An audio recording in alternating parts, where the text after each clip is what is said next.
شمائل الرسول فداك أبي وأمي يا رسول الله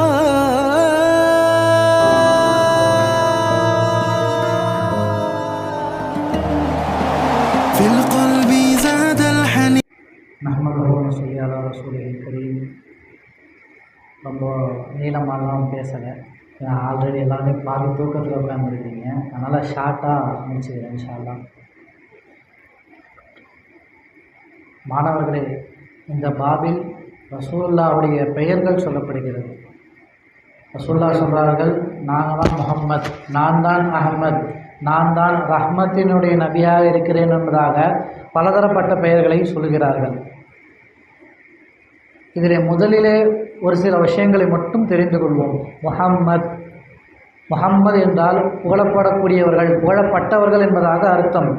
இந்த இடத்திலே சில உலமாக்கள் முஹம்மதுக்கு அர்த்தம் வைக்கும் பொழுது அடுத்தடுத்து ஒரு முறைக்கு அடுத்த முறை 2 முறை புகழப்படக்கூடியவர்கள், முதலில் புகழ்வது, அதுக்கப்புறம் மறுபடியும் புகழ்வது, 2வது முறை மர்ரதம் பாத மர்ரா, அடுத்தடுத்ததாக புகழப்பட்டு கொண்டிருப்பது என்பதாக அர்த்தம் வைக்கிறார்கள்.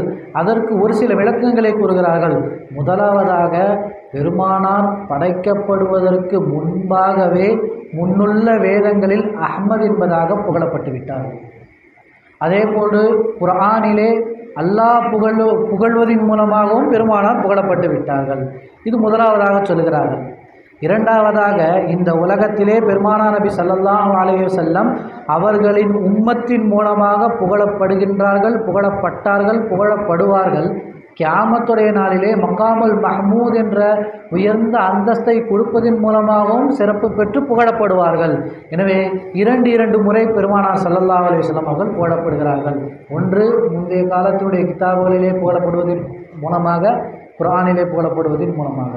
இரண்டாவது, இந்த உம்மத்தின் மூலமாக பெருமானார் புகழப்படுகிறார்கள். கியாமத்திலே மகாமுல் மஹ்மூத் என்பதை கொடுத்து அல்லாஹு தஆலா புகழடைய செய்கிறார் என்பதாக பலதரப்பட்ட விளக்கங்களை அதிலே கொடுக்கின்றார்கள். அதே போல் எல்லாருமே சொல்லி நம்ம கேள்விப்பட்டிருப்போம், பெருமானாருக்கு முன்னால் முஹம்மது என்ற பெயர் கிடையாது என்பதாக. ஆனால் அப்படி இல்லை, இருந்திருக்கிறது. பெருமானாருக்கு முன்னால் கிட்டத்தட்ட 20 பேருக்கு முஹம்மது என்பதாக பெயர் இருந்திருக்கிறது. இந்த ஹதீஸுடைய ஷரஹுகளில் எழுதுகிறார்கள். அதற்கு விளக்கங்களையும் அவர்கள் சொல்கிறார்கள். ஏன் அப்படி பெயர் வந்தது என்பதாக.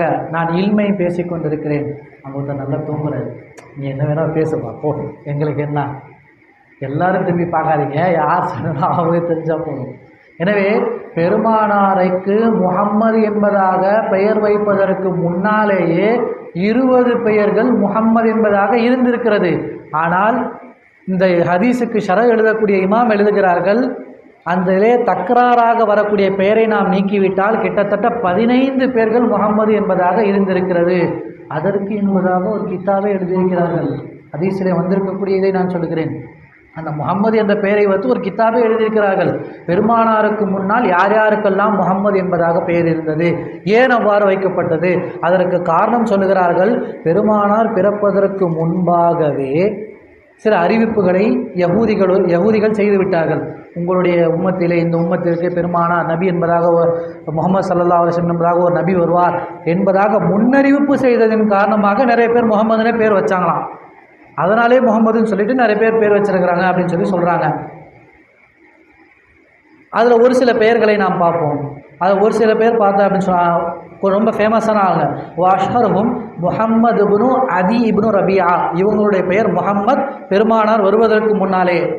அதே போல் ஒரு ஹதீஸிலே வருகிறது, சஅல்து முஹம்மது இப்னு அதி இப்னு ரபியா, முஹம்மது இப்னு அதி இப்னு ரபியாவிடத்தில் கேட்டேன், உங்களுக்கு யார் முஹம்மது என்பதாக பெயர் வைத்தது என்பதாக கேட்கும் பொழுது அவர்களே சொல்லுகிறார்கள், இதே கேள்வியை என்னுடைய தந்தை இடத்திலே நான் கேட்டேன், எனக்கு ஏன் முஹம்மதுன்னு பேர் வச்சிங்க அப்படின்னு சொல்லுவேன். அதற்கு அவர்களுடைய தந்தை சொல்லுகிறார்களாம், ஒரு முறை 4 நபர்கள் சேர்ந்து ஒரு நபரை பார்ப்பதற்காக வேண்டி ஷாம் வரை சென்றிருந்தோம். ஹரஜுது ராபியா அர்பாத்தி பின் பனி தமீம் கோத்திரத்தைச் சேர்ந்த 4 பேர்.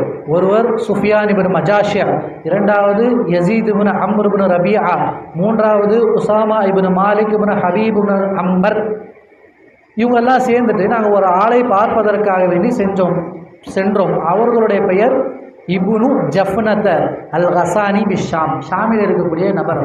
நாங்கள் போய் பார்க்க போகும்போது ஒரு இடத்துல பர்டிகுலர் இடத்துல போய் நாங்கள் தங்கியிருக்கும் பொழுது அங்கே ஒரு நபர் வந்தார். அந்த நபர் வந்து சொன்னார், உங்களுடைய கூட்டத்திலே முகம்மது என்பதாக ஒரு நபி பிறக்கப் போகிறார் என்பதாக சொன்னார்கள். எனவே எங்களுடைய தந்தைமார்கள் எல்லாம் யாரெல்லாம் அந்த 4 பேர் போனாங்கல்ல, அந்த 4 பேர்கள் மறுபடியும் அந்த சஃபரில் இருந்து திரும்பி வந்தவுடனே எல்லோருக்கும் குழந்தை பாக்கியம் கிடைத்தது, குழந்தையை பெற்றெடுத்தார்கள். அதனால் எங்களுக்கு முகம்மது என்பதாக பெயர் வைத்தார்கள் என்பதாகவே சொல்லுகிறார்கள். ஸோ இவர்கள் இரண்டாவதாக மின்ஹும் முஹம்மது பின் உக்பா வ மின்ஹும் முஹம்மது பின் பரா முஹம்மது பின் யஹ்மத் அல் அஸ்தி அப்படின்னு சொல்லிட்டு நிறைய லிஸ்ட்டே பட்டியல் போடுகிறார்கள். இதில் யார் மூலமாக ஹதீஸுகள் அறிவிக்கப்பட்டிருக்கிறது, யார் ஆமுல் ஃபீல் என்பதாக சொல்லப்படுவார்களே, அதிலே ஒருவர் முகம்மது என்பதாக ஒரு நபர் இருந்தார், அதிலே கொல்லப்பட்டிருக்கிறார்.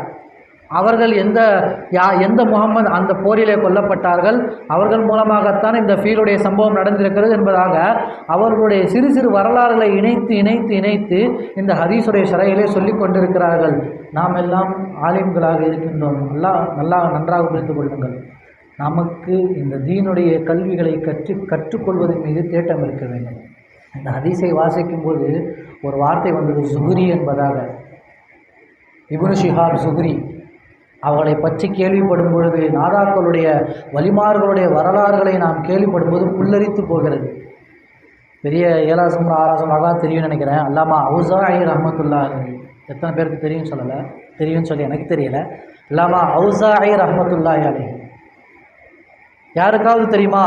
அவுஸாஇ என்பதாக ஒரு மதுஹப் இருந்திருக்கிறது. எப்படி நாம் ஷாஃபி, ஹனஃபி, ஹம்பலி, மாலிகி என்பதாக சொல்லுகிறோமோ, அதே போல் அவுஸாஇ என்பதாக ஒரு மதுஹப் இருந்திருக்கிறது. அதை ஃபாலோ பண்ணக்கூடிய நபர்கள் இருந்திருக்கிறார்கள். ஆனால் காலப்போக்கிலே அந்த மதுஹப் மறைந்து விட்டது. அல்லாமா சுஃபியானு சௌரி ரஹமத்துல்லாஹி அலைஹி, சௌரி என்பதாக ஒரு மதுஹப் இருந்திருக்கிறது. 7ஆம் நூற்றாண்டு வரை ஃபாலோ பண்ணப்பட்டு கொண்டிருக்கிறது. அதற்கப்புறம் அந்த மதுஹப் இல்லாமல் ஆகிவிட்டது.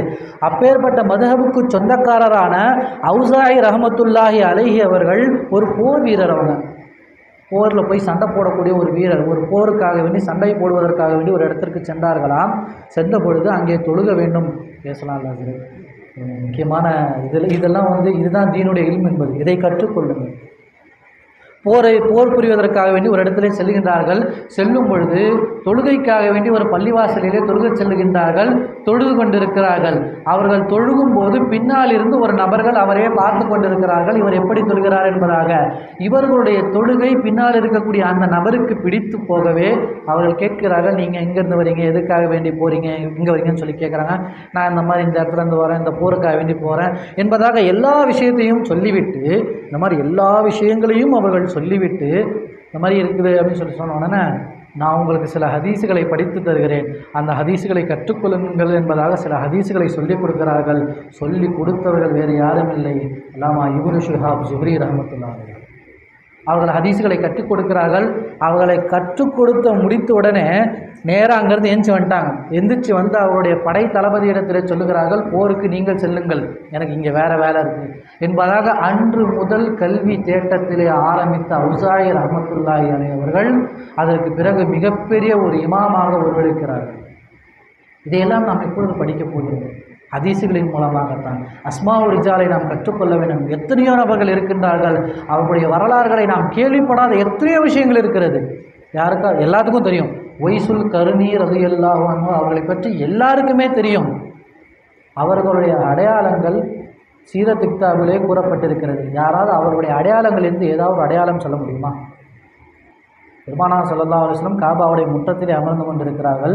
ஜிப்ரீல் அலைஹிஸ்ஸலாம் வருகிறார்கள். வந்து சொல்கிறார்கள், உங்களுடைய உம்மத்திலே ஒய்சுல் கர்னி என்பதாக ஒரு நபர்கள் வருவார்கள். அவர்கள் வந்தால் உங்களுடைய உம்மத்துக்காக வேண்டி மகுஃபிரத்துக்காக, உங்களுடைய உம்மத்துடைய மகுஃபிரத்திற்காக வேண்டி துஆ செய்யுங்கள் என்பதாக ஜிப்ரீல் அலைஹிஸ்ஸலாம் அவர்கள் சொன்ன உடனே பெருமானார் ஸல்லல்லாஹு அலைஹி வஸல்லம் அவர்களுடைய அடையாளங்கள் என்ன என்பதாக கேட்கிறார்கள். அப்பொழுது அவருடைய அடையாளம் சொல்லப்படுகிறது. அவர்களுடைய 2 புருவங்களும் சேர்ந்ததாக இருக்கும். அவர்களுடைய ஒரு கையிலே தீனாருடைய அளவுக்கு, ஒரு காயின் அளவுக்கு குஷ்டத்தினுடைய அடையாளம் இருக்கும். அவர்களுக்கு அது ஏற்பட்டிருக்கிறது. அவர்களுடைய துஆவின் மூலமாக அதை அல்லாஹு தாலா நீக்கிவிட்டான். இருந்தாலும் அதனுடைய அடையாளமாக ஒரே ஒரு காயின் அளவுக்கு அவருடைய உள்ளங்கையிலே குஷ்டத்தினுடைய அடையாளம் இருக்கும். இப்படிப்பட்ட நபரை நீங்கள் பார்த்தீர்கள் என்றால் உங்களுடைய உம்மத்துடைய மகுஃபிரத்திற்காக நீங்கள் துஆ செய்ய சொல்லுங்கள் என்பதாக பல அடையாளங்களை சொல்லித் தருகிறார்கள். அதற்கு பிறகு பெருமானாருடைய காலத்திலேயும் பார்க்கவில்லை. பெருமானார் ஸல்லல்லாஹு அலைஹி வஸல்லம் அபூபக்கர் ரலியல்லாஹு அன்ஹு அவர்களுக்கு சொல்கிறார்கள், அவருடைய காலத்திலேயும் பார்க்க முடியவில்லை. அதற்கு பிறகு உமர் ரலியல்லாஹுடைய காலம் வருகிறது. எப்பொழுதெல்லாம் யமனிலிருந்து ஏதாவது ஒரு படை வந்தால் உமர் ரலியல்லாஹு கேட்பார்களாம், உங்களிடத்தில் உவைஸ் என்பதாக யாராவது இருக்கிறீர்களா? முராத் என்ற கோத்திரத்தை சார்ந்தவர்கள், கருண் என்ற இடத்தை சார்ந்தவர்கள் யாராவது இருக்கிறீங்களா அப்படின்னு சொல்லி கேட்பாங்க. யாருமே இல்லை என்பதாக சொன்னார்கள். ஆனால் எப்படியோ ஏதோ அவர்களுடைய ஹிலாஃபத்து முடிவதற்கு சில நாட்களுக்கு முன்னால் ஹஜ்ஜுக்கு வந்த பயணிகளிடத்தில் சொல்லுகிறார்கள், எழுந்திருத்து நின்று சொல்லுகிறார்கள், உங்களுடைய இப்போ கூட்டம் வந்திருக்கிறீங்களா, இதிலிருந்து உவைஸ் என்பதாக யாராவது இருக்கிறீங்களா அப்படின்னு சொல்லி சொன்னப்போ ஒரு பெரியவர், வயதான ஒரு பெரியவர் எழுந்திருத்து நின்று சொல்கிறார், நீங்கள் கேட்பவர் என்னுடைய சகோதரருடைய மகன்தான், நீங்கள் கேட்குற அளவுக்கு பெரிய ஆள்லாம் கிடையாது, சாதாரண ஒரு நபர், எங்கள் கூட வந்தார், எங்களுடைய ஒட்டகத்தை மேய்த்து கொள்வதற்காக வேண்டி நாங்கள் தான் அந்த இடத்துல வந்து விட்டு வந்திருக்கோம் என்பதாக சொன்னார்கள். உடனே உமர் ரலியல்லாஹு அவர்கள் அவருடைய மகத்துவத்தை தெரிந்து கொண்ட உமர் ரலியல்லாஹு அவர்கள் உடனே அவர்களை பார்ப்பதற்காக வேண்டி 2 பேரும் செல்கிறார்கள். அங்கே தொழுந்து கொண்டிருக்கிறார்கள். வரலாறு, நீண்ட வரலாறு, எல்லா வரலாறும் சீரத்துடைய கிதாபுகளிலே எழுதப்பட்டிருக்கிறது. நீண்ட வரலாறை பேசிக்கொண்டே வருகிறார்கள். உங்களுடைய பெயர் என்ன என்பதாக கேட்கிறார்கள். முதலாவதாக அப்துல்லா என்பதாக சொல்லுகிறார்கள். அல்லாஹ்விற்காக வேண்டி நான் கேட்கிறேன், உங்களுடைய பெயரை சொல்லுங்கள் என்பதாக அவருடைய முழு பெயரான உவைஸ் என்பதாக சொல்லுகிறார்கள். பிறகு நீங்கள் இந்த கோத்திரத்தை சேர்ந்தவர்களா, இந்த கபீலாவை சேர்ந்தவர்களா என்பதாக எல்லாத்தையும் விசாரித்து விட்டு அவர்கள் சொல்லுகிறார்கள், உங்களை கண்டால் பெருமானார் அவர்கள் உம்மத்திற்காக வேண்டியும் எங்களுக்காக வேண்டியும் துஆ செய்ய சொல்லியிருக்கிறார்கள், துஆ செய்யுங்கள் என்பதாக சொல்லும்போது துஆ செய்த வரலாறுகளை எல்லாம் நாம் பார்க்கின்றோம். பார்த்த பிறகு உமர் ரலியல்லாஹு அவர்கள் சொல்லுகிறார்கள், நீங்கள் இப்பொழுது எங்கே செல்லுகின்றீர்கள் என்பதாக கேட்கும்போது உவைசுல் கர்னி ரலியல்லாஹு அவர்கள் சொல்லுகிறார்கள், நான் கூஃபாவிற்கு செல்கிறேன் என்பதாக. கூஃபாவுடைய கவர்னருக்கு ஒரு லெட்டர் ஒன்று போடவா, நீங்கள் எவ்வளோ கஷ்டமாக இருக்கீங்க, உங்களுடைய ஆடைகளெல்லாம் பார்க்கும்பொழுது எனக்கே ரொம்ப கஷ்டமாக இருக்குது, நான் வந்து கூஃபாவுடைய கவர்னருக்கு ஒரு லெட்டரை போட்டு உவைசுல் கர்னி ரலியல்லாஹு வராங்க, அதை நல்லா பார்த்துக்கோங்கன்னு சொல்லி ஒரு லெட்டர் போடவா என்பதாக சொல்லும் பொழுது உவைசுல் கர்னி ரலியல்லாஹு அவர்கள் சொன்ன வார்த்தைகள், ஒவ்வொரு வார்த்தைகளையும் நாம் மனதிலே வைத்து கொள்ள வேண்டும். இந்த உலகத்திலே உலகத்துடைய தேட்டங்களுக்காக வேண்டி, நாட்டங்களுக்காக வேண்டி ஓடிக்கொண்டிருக்கிறோம். அவர்கள் சொல்லுகிறார்கள், நான் போட்டிருக்கக்கூடிய உடை எப்பொழுது இத்து போகும் என்பதாக தெரியாது, நான் போட்டிருக்கக்கூடிய செருப்பு எப்பொழுது பிஞ்சு போகும் என்பதாக எனக்கு தெரியாது, இப்படியெல்லாம் நம்முடைய வாழ்க்கையே ஒரு நிரந்தரம் இல்லாமல் இருக்க என்னையெல்லாம் இப்படி செய்ய சொல்லுகிறீர்களே என்பதாக பேசிக்கொண்டு அங்கிருந்து கடந்து செல்கிறார்கள். செல்ல செல்ல செல்ல மறைந்து விடுகிறார்கள். சீரத்துடைய கிதாபிலே எழுதியிருக்கிறது. இதையெல்லாம் நாம் எப்பொழுது தெரிந்து கொள்ளப் போகிறோம்? ஹதீஸ் கிதாபுகளை படிக்கின்றோம். கிபாரு தாபியின், தாபியின்களிலே 3 பெயர்கள் மிகவும் சிறந்தவர்கள், பெஸ்ட்டு. சஹாபாக்களில் எப்படி குலஃபாய ராஷிதீன் என்பதாக சொல்லுவார்களோ அதே போல தாபியன்களிலே மிகச்சிறந்தவர்கள் 3 தாபியன்கள். அதிலே முதலாவதாக நிறைய பேர்கள் மாற்றி மாற்றி சொல்கிறாங்க. அதில் ஒருத்தவங்க சொல்கிறாங்க, நிறைய சில உலமாக்கள் சொல்கிறார்கள், சயீத் இப்னுல் முஸையிப் ரலியல்லாஹு அன்ஹு அவர்கள்தான் தாபியன்களிலே சிறந்தவர்கள் என்பதாக சிலர் சொல்கிறார்கள். சிலர் சொல்கிறார்கள் உவைசுல் கர்னி ரலியல்லாஹு அன்ஹு அவர்கள் தான் சிறந்தவர்கள் என்பதாக சொல்கிறார்கள். மூன்றாவதாக சொல்லும் பொழுது அல்லாமா ஹசனுல் பஸரி ரலியல்லாஹு தஆலா அன்ஹு அவர்களை பற்றி சொல்கிறார்கள். இந்த 3 பேருடைய வரலாறுகளையும் படிப்பதற்கு நாம் கடமைப்பட்டிருக்கிறோம். எப்படி வாழ்ந்தார்கள் அவர்கள், எப்படியெல்லாம் மக்களுக்கு சேவையாற்றினார்கள் என்பதாக. அரசாங்க பணம் 30,000 திர்ஹம் அரசாங்க பணம் சயீத் இப்னுல் முஸையிப் ரலியல்லாஹு அவர்களுக்கு கொடுக்க வேண்டிய பணத்தை வாங்கி கொள்வதற்காக வேண்டி அரசாங்கத்திலிருந்து கூப்பிட்டு கொண்டே இருந்தார்களாம். கடைசி வரையும் போகவே இல்லையாம். அவர்களுடைய காலத்திலே வாழ்ந்த அந்த மன்னனின் பெயர் அப்துல் மலிக் இப்னு மர்வான். அப்துல் மலிக் இப்னு மர்வான் சாதாரண ஆள்லாம் கிடையாது. அவர்களை பற்றி அவருடைய வரலாறுகளை படிக்கும்போது தான் தெரிகிறது அவர்கள் எப்படியெல்லாம் செய்திருக்கிறார்கள், எப்பேற்பட்ட கஷ்டத்தை எல்லாம் அனுபவித்திருக்கிறார்கள் என்பதாக. ஆச்சரியமான விஷயங்களாக இருக்கும். நமக்கு எல்லாமே தெரிஞ்ச விஷயம்தான். இப்னு சீரின் ரஹ்மத்துல்லாஹி அலைஹி அவர்கள் தான் கனவுக்கு விளக்கம் சொல்வதில் ஃபேமஸான ஆள். அவர்களுக்கு முன்னாலேயே கனவுக்கு விளக்கம் சொல்வதில் மிகவும் ஒரு பிரசித்தி பெற்ற ஆள் யார் என்றால் சயீத் இப்னுல் முஸையிப் ரலியல்லாஹு அன்ஹு. ஒரே ஒரு சம்பவத்தை மட்டும் நான் சொல்லி முடிக்கின்றேன். ரொம்ப நேரம் நிறைய இருக்குது. அவருடைய வரலாறுகள் அவ்வளவு இருக்கிறது, அருமையான வரலாறு எல்லாமே. ஹசன் பஸ்ரி ரஹ்மத்துல்லாஹுடைய வரலாறுகளை எடுத்துக்கொண்டால் அவர்களுடைய வரலாறு அருமையான வரலாறு. ஹஜ்ஜாஜ் இப்னு யூசுஃப் அவர்களிடத்திலே நடந்து கொண்ட விதம் எப்படி இருந்தது என்பதாக யாருக்கு இன்ட்ரெஸ்ட் இருக்கோ அவங்களுக்கு கேளுங்க, நான் கண்டிப்பாக சொல்லுவேன். ஏன்னா இது தெரிந்து கொள்ள வேண்டிய விஷயங்கள் இவை எல்லாம். ஓகேவா? சயீத் இப்னு முஸையிப் ரலியல்லாஹு அன்ஹு அவரிடத்திலே ஒரு நபர் வருகிறார், வந்து சொல்கிறார், நான் ஒரு கனவு கண்டேன். அந்த கனவுல இப்போ மன்னனாக இருக்கக்கூடிய அப்துல் மலிக் இப்னு மர்வான் இருக்கார்ல, அவரை நான் கீழே கீழே தள்ளிட்டு அவருடைய முதுகை அழுத்தி பிடித்து கொண்டு முதுகிலேயே என்னுடைய ஈட்டியால் 4 முறை குத்துகின்றேன் என்பதாக அவர் கனவு கண்டார் என்பதாக நான் கனவு கண்டேன் என்பதாக சயீத் இப்னு முஸையிப் ரலியல்லாஹு அன்ஹு அவரிடத்தில் ஒரு மனிதர் வந்து சொல்கிறார்கள். அவர்கள் சொல்கிறார்கள், இதை நீங்கள் காணவில்லை, இந்த கனவை நீங்கள் காணவில்லை, யார் கண்டார்கள் என்பதாக நீங்கள் சொல்கிறீர்களா அல்லது நான் சொல்லப்படுவேன்? அது எப்படி யார் கனவு கண்டான்னு சொல்லியிருக்கீங்க? அது எப்படி யார் கனவு கண்டான்னு சொல்லி அவர்கள் சொல்கிறார்கள், இந்த கனவை யார் கண்டார் என்பதாக நீங்கள் சொல்கிறீர்களா நான் சொல்லவா என்பதாக சொல்லிவிட்டு அவர்கள் சொல்கிறார்கள், யார் கண்டார்கள் என்பதாக சொல்லுங்கள். அப்போ வந்தவர் சொல்கிறாரு, கவனிப்பீங்களா? சொல்லலாம்ல, கவனிக்கிறீங்கள, போர் அடிக்கல.